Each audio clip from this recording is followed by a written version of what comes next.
Hey guys, a bit of a weird but interesting video today. I've been meaning to talk briefly about JRPGs that I developed a strong love-hate relationship with. Can't seem to decide if I love them more than I hate them or vice versa. But I'll explain my reasons why either way, so let's begin.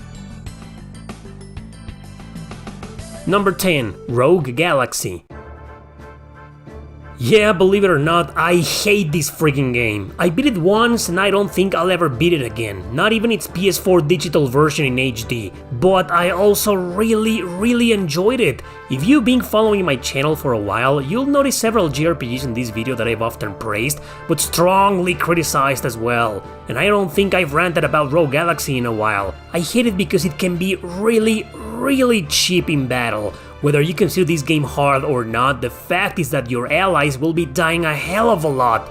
They're extremely weak even at the proper level and with the proper equipment. It's a very infuriating game because it's an action RPG, one where you'll have to pause combat to bring up the menu and either revive those characters or heal them over and over again. It kills the flow of battle quite often. It also has horrible dungeon design, freaking labyrinths you have to traverse with a lame-ass map. Getting lost in this game is so damn easy. So count those two things and add a ludicrous encounter rate. Yep, random encounters galore here.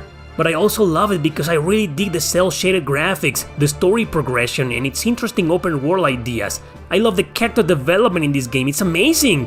Combat, even with its problems, can be addictive and boss battles are challenging. The controls feel very responsive most of the time regardless of the character you play as, so overall, it has its huge ups and downs, which made me establish a deep love-hate relationship with it.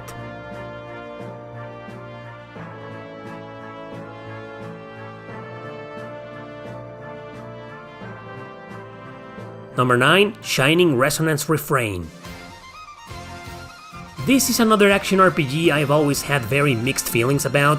I hate it because it's just as cheap as Rogue Galaxy but in a very different way. The balance in this one is broken, I mean it.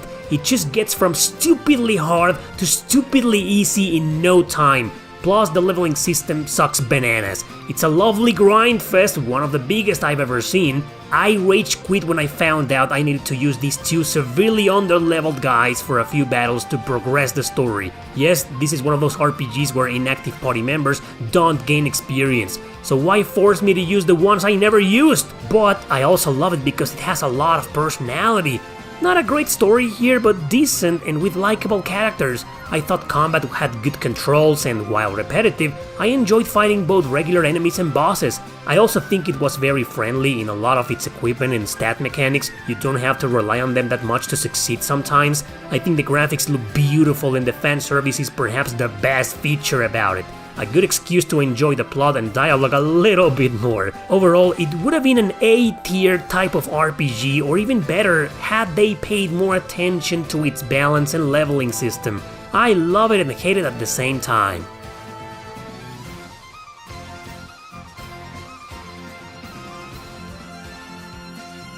Number 8. Monarch.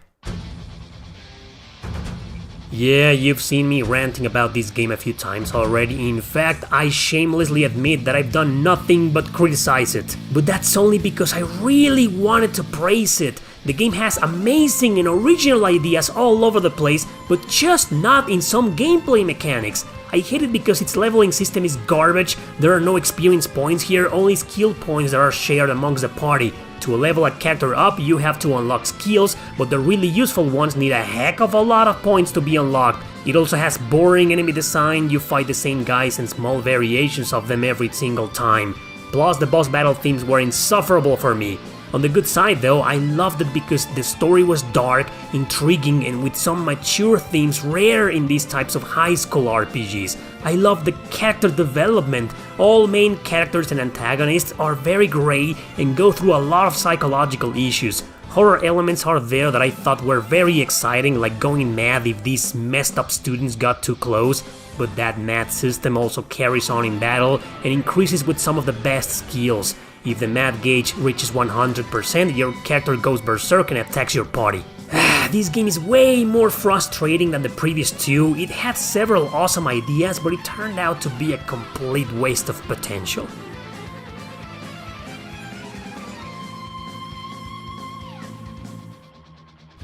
Number 7. The Seventh Saga. It's quite easy to elaborate my love-hate relationship with this RPG. It's one of the hardest of all time because Enix of America greatly increased its difficulty when they localized it. Therefore, it became a massive grindfest, extremely repetitive adventure. It's not hard to hate when most regular enemies drain your health in seconds and bosses one-shot you too often. It's also really annoying traversing the map with so many encounters lurking around you. However, the game's concepts are very interesting. The characters you don't select can either join you, leave you, or attack you because they're all looking for the same runes as you. I also think the interface for a game of this era is quick, responsive, and nearly zero loading times are there. You go in and out of battle in no time, which makes grinding refreshing. It doesn't excuse its ridiculous difficulty or its abusive amount of random encounters, but you actually need those encounters to succeed. It's just that you may run out of healing items to continue going back to the nearest town over and over. Way too many issues to truly love this game without also hating it.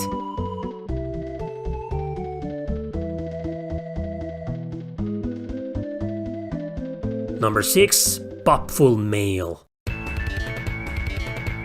Let's take a look at yet another example of a game messed up by its localization. Sometimes working designs altered the difficulty just to troll the player, I don't know, or maybe to prove to Japan that gamers loved super hard games in the West just like them. This game is a port of the original Super Famicom version that I never played. It's easy to hate because it plays like a side-scroller with 3 different characters to switch to at any given time. Nothing wrong with that, I know, be patient. The HP of every enemy, especially the bosses, increased considerably as did their stats. Meanwhile, you die in a few hits, most of them accidental because of the slippery controls. Attack range is pathetic here, so you need to get close to these bosses that often jump around like damn frogs. Imagine how hard it is to hit them. There are also some Metroidvania elements to reach stores to get items and stuff, so that's a pain in the ass. But man, it's a beautifully looking game, fantastic, colorful graphics and killer soundtrack, precisely what Falcom is known for. I love the heroine, Popful herself, her personality and her jokes. The humor in this game is quite memorable. Gameplay-wise, it's just as great too, but the frustrating difficulty is what makes me hate it as much as I love it.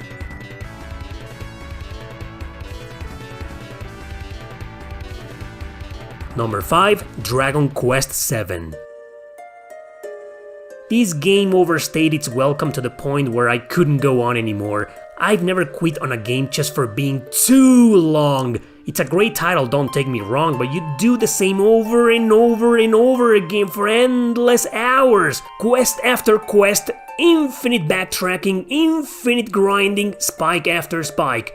Okay, maybe not too many spikes, but some are just plain nonsensical. I've recommended this original PS1 version in the past, but one of my old reviews in Spanish made me seem like a hater. Well, I do hate it for being super repetitive, boring, dull and spiky sometimes.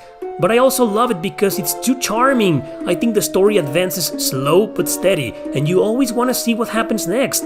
Combat graphics and overworld are simple, I have no issue there, I like them. But the music, some of the tunes are haunting yet nostalgic. Memorable falls short to say about it. The Ruins theme is one of my favorites of all time. I got rid of this game because I needed the money and I hated it, but I regretted that deal immediately because I also loved it. There's a 3DS remake that improved greatly several things, but I haven't put that many hours into it, maybe someday.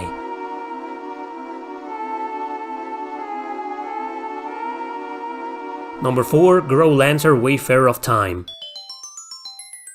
Of all the videos I've talked about this game in, I wonder if I've praised it more than hating on it.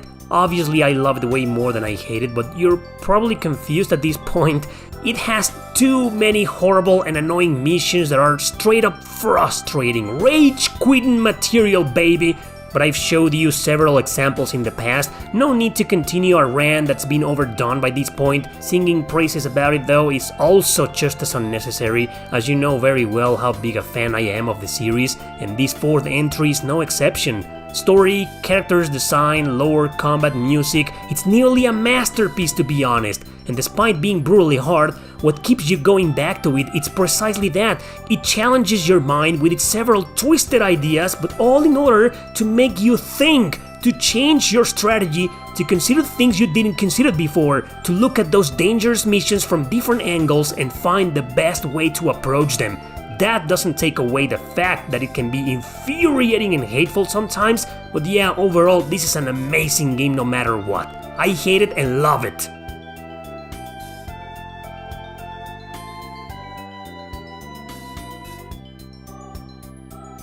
Number 3, Valkyrie Profile Covenant of the Plume. I get the feeling you already knew this will be here. I'm a big Valkyrie Profile fan and strategy RPG fan, so the combination of both blew me away before I played it. But I ended up hating it for the same reasons as many other JRPGs in this list. It's way too unbalanced. I love both easy and hard as nails games, but I seriously dislike when they're both at the same time with abysmal differences in between. It's all over the place. Some enemies will die in a few hits and barely scratch you, others will hand your ass back to you in seconds. The fact that you need to kill, sacrifice one of your allies to overpower them and succeed nearly every chapter boss is depressing, but I love this game not only for being a profile title, but because its story is mind-blowing, excellent translation and dialogue, dark and mature themes galore, a main character that is neither good nor bad with a tragic past facing horrible choices, and the roots, man. This is one of those games with multiple roots and endings, my kind of jam. So not all is bad here, it's just a game that it's very difficult to enjoy because of its supposedly creative ideas. Sorry, but I don't want to have to kill my party members or die easily against the average Joe. Hence why my love-hate relationship with this JRPG.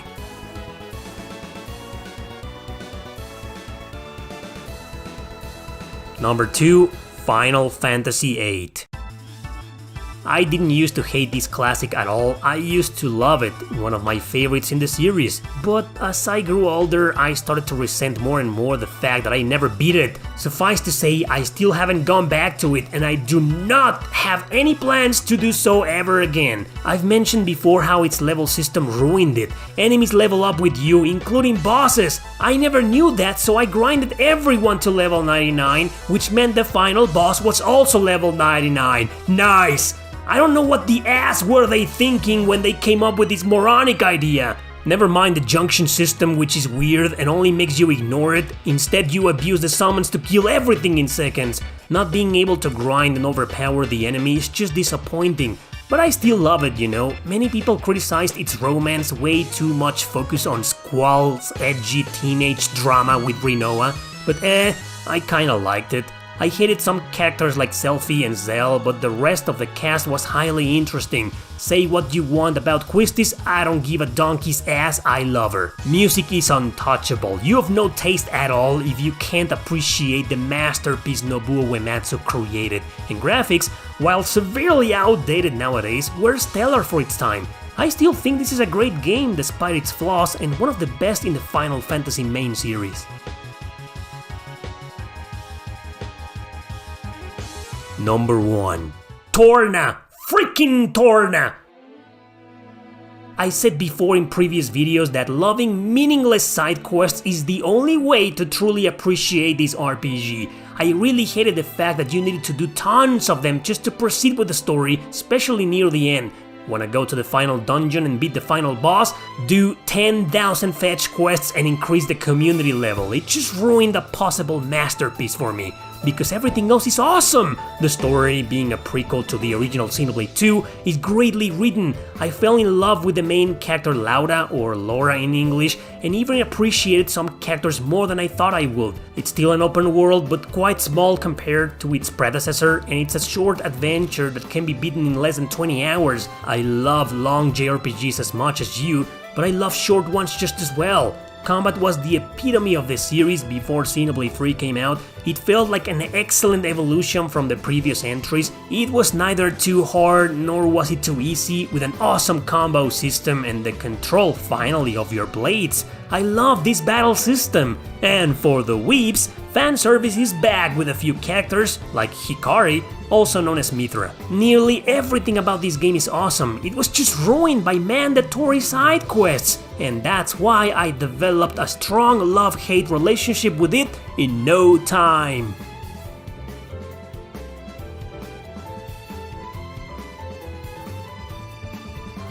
No, I didn't love or hate Tactics Ogre Reborn before you ask. Honorable mentions, however, include Baten Kaito's Origins because that stupid-ass boss battle on Disc 2, Crystallis for being way too damn cryptic and ridiculously hard, and obviously Rondo of Swords, which is basically a meme in this channel already.